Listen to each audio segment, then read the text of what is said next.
Shabbat Shalom. And Hanukkah Sameach. If I were to ask you to answer the question, what is best in life? What is best in life? Don't go straight to the philosophy. I mean, what experiences are best in life? Give me the poetry, the imagery, an event that you consider exemplifies what is good in life. Taking a hot shower. Right? Hopefully most of us can agree that that is a wonderful thing, especially if you've been denied a hot shower for a while. Absolutely, I think we can resonate with that. Other suggestions? A good meal with good friends and family. That joy of sitting around the table, of sharing food that's been well cooked, but more importantly, well loved. That is something, again, that we can all resonate with, all hold on to. The birth of a child. The birth of a child. The magic of seeing this new life come into the world, of feeling the family expand, of feeling the love become expansive along with it. Incredible. But you know, I noticed something in this. Nobody here is quoting from that most famous and distinguished of sages, Conan the Barbarian. Now, Conan the Barbarian, a very famous scene in the movie, in Arnold Schwarzenegger's inimitable style. He answers the question, what is good in life? Does anybody happen to know the quote? To crush your enemies, to see them driven before you, and to hear the lamentations of their women. Now, I have to point out that that is actually a cleaned up version of an original quote by Genghis Khan.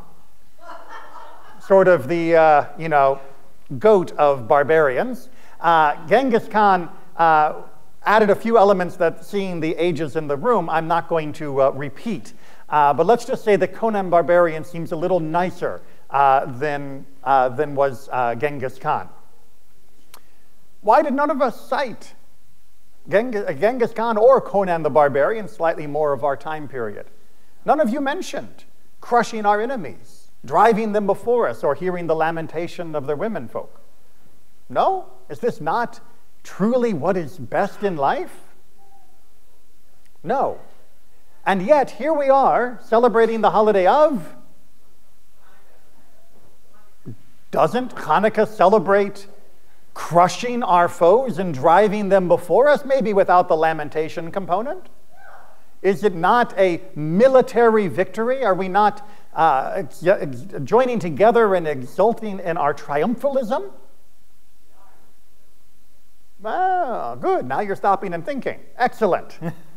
Judy, did you have your hand up over there? I was going to say that what we were celebrating really wasn't that our enemies are crushed, but that now that they are not controlling us, we're free to do what we think is right. So let me make sure that everybody could hear, because that was an excellent summary of the distinction between Conan and the Maccabees. Maccabees the Barbarians doesn't quite work. But for the Maccabees, for the celebration of Hanukkah, especially as it became understood throughout Jewish life for the last 2,200 years-ish, 2,100-ish, was not, yea, we have crushed them.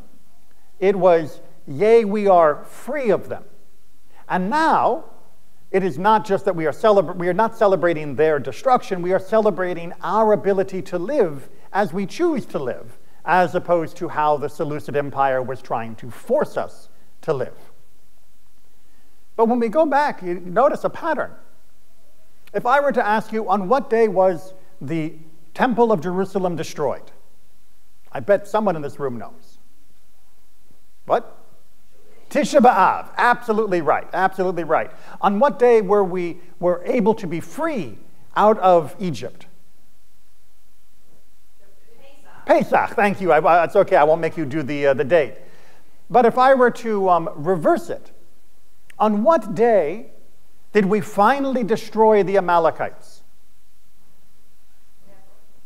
Well, metaphorically, never. There's always the threat of those who prey upon the weak and who act with the most base evil instincts.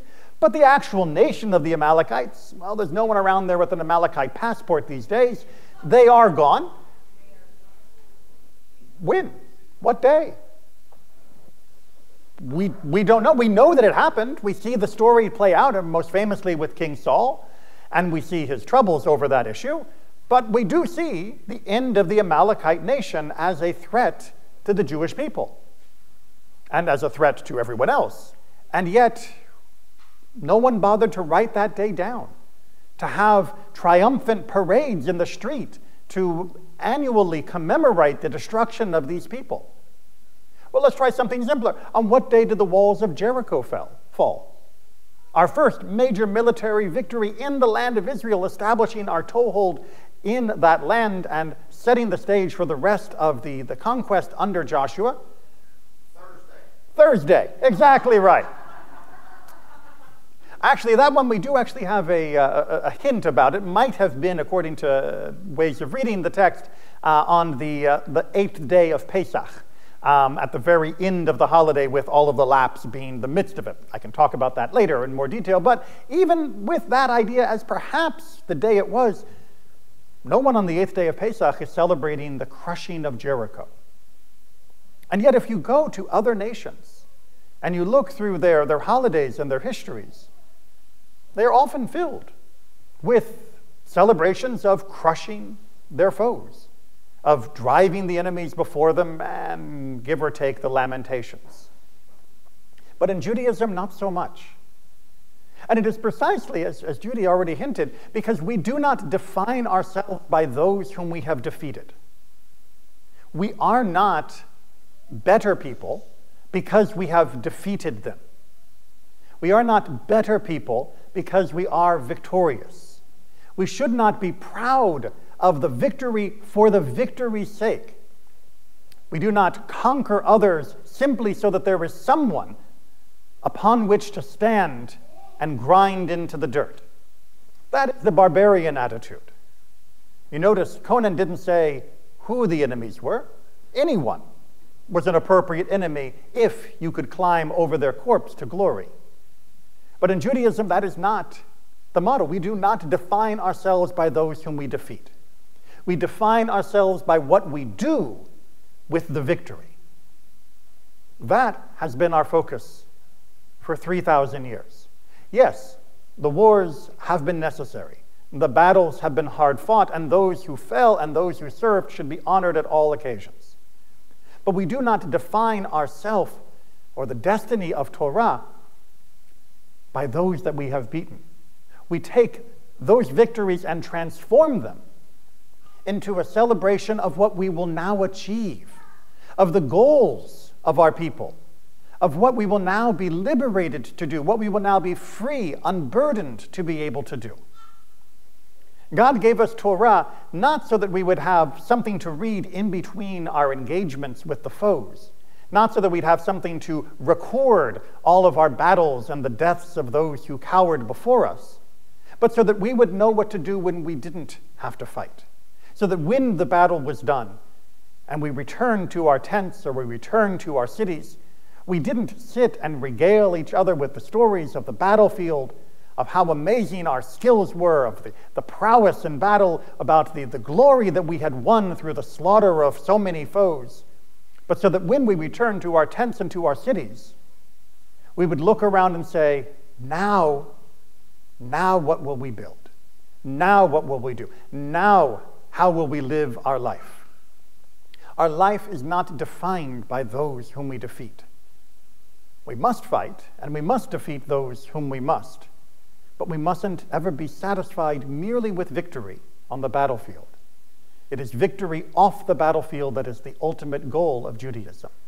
It is victory in each family, in each house, in each city, in each country that we live in. That is our ultimate battle and our ultimate triumph. That fight's not done.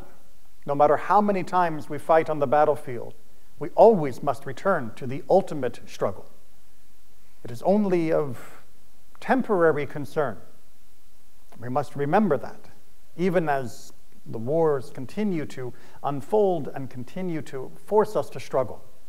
We must remember those battles are not our destiny. Those battles do not define us.